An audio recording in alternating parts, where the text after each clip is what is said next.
This is a 16th note, 32nd note hand exercise, okay, sticking exercise, using 16ths, right, single stroke on 1 and 2, and then single stroke 6, rudiment on 3, and then 4 is single stroke again. 1 D10, 2 D10, 3 D10, 4 D10. Just the right hand is the accent. Okay, all the time. Nice and even. You got to really make sure that number 3 is with the right speed. Not too fast and not too slow. Fast on the 32nd. I want to add the bass drum and give it some more organization.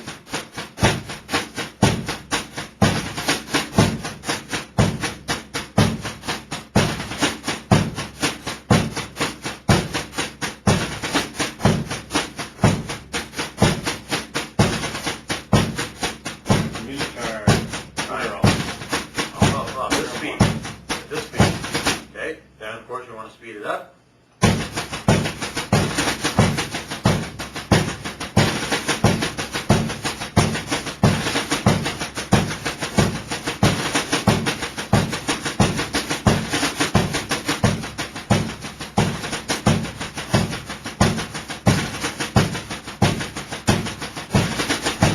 Then you want to put it around the drum set. It's going to be fill number 1, right? And it's going to go like this.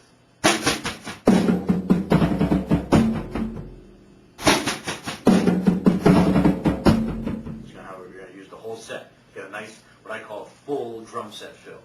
A descending fill right to the floor tom. Of course, we can end on a crash, right? So if we follow to its completion to end on 1, right?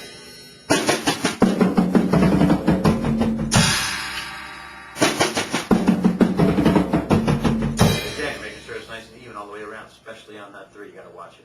If you're going to hiccup through this head exercise, you're going to hiccup on the 3. Guys will go like, slow down, a little drag there. So you got to really watch it there. It's got to have a nice fluid motion to it. So what you want to do is practice it without the 1 and just keep going around like this. Just like we did with the hand exercise and the snare, we're going to do it the same way.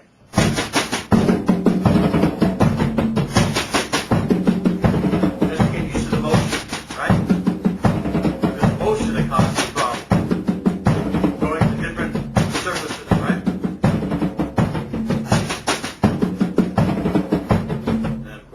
Keep doing it until we can build up the speed and keep it nice and clean for maybe 2 minutes at a time.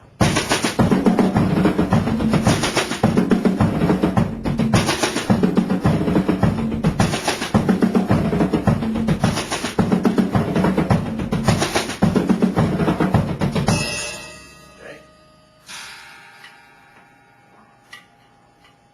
And you can also use this one, but if you're going to use this one and this one, you're still going to use this one and you're going to skip this one. You understand? We always got to end on the floor tom. Why? Because sonically I want you to have that low to end with. Okay?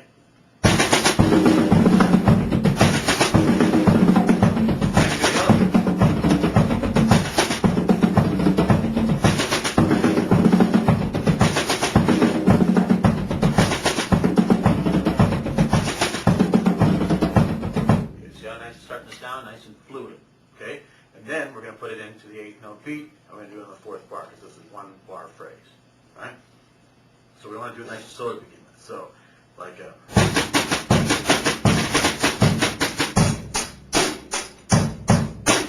2, 3,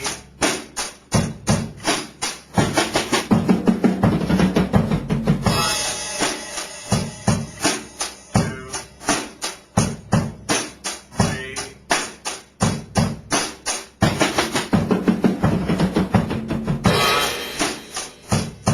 I want to practice hitting different cymbals and coming right back. You know what I mean?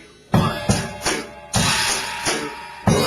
No matter where we end, we got to really make sure we come back quick. So there's an ergonomic movement that's very quick off your crash cymbals, wherever you hit. And you got to practice them because some are further away, which means you got a longer way back. So you really got to, you know, if we don't put that into the equation, you're going to drag it on the way back to after 1. You're going to go 1. You're going to what we call hiccup again. See, there's going to be a little bit of a drag there. We don't want that.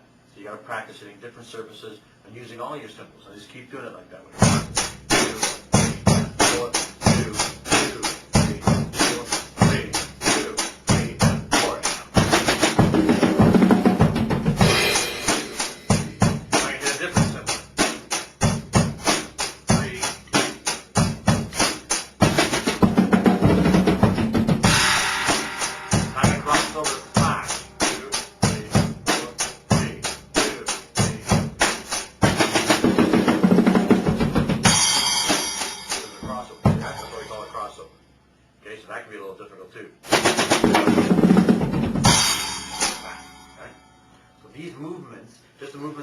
crash cymbals in different places and coming back to the one can cause lots of problems because, again, of the ergonomics of making the distance. So that distance between here and here is not as bad, and here is actually the best distance. But here is far, and here is really far. You see, so guys will be fine typically doing these two distances, but then they got to do the crossover, which is awkward. You see? So that causes a problem. So before they even get to the cymbal, they're having a problem with the crossover. So that's there. Here, they don't have the crossover. Well, they kind of do still, but not really because they're open and they come back. They just kind of pivot their waist. You see how I do that? And hit and come right back like that. Problem is, because this is a great distance, there's always going to be a drag. They like to lull that. So we've got to make sure that when we practice it, we make sure that's not happening and fix it as we go along. Okay? It's a little thing. They don't talk about it in lessons a lot. They don't write about it in books. But this drag of time because of distance, even if they go to the fourth time, they're going to come back. You got to really be quick to snap it back. What if I'm playing really fast? See, the faster we go, the more it becomes an issue. You see, if I'm playing slow, it's not so bad. More leisurely. What if I'm playing at a high speed? Because that's what's going to happen. We're going to build the speed up, right? So.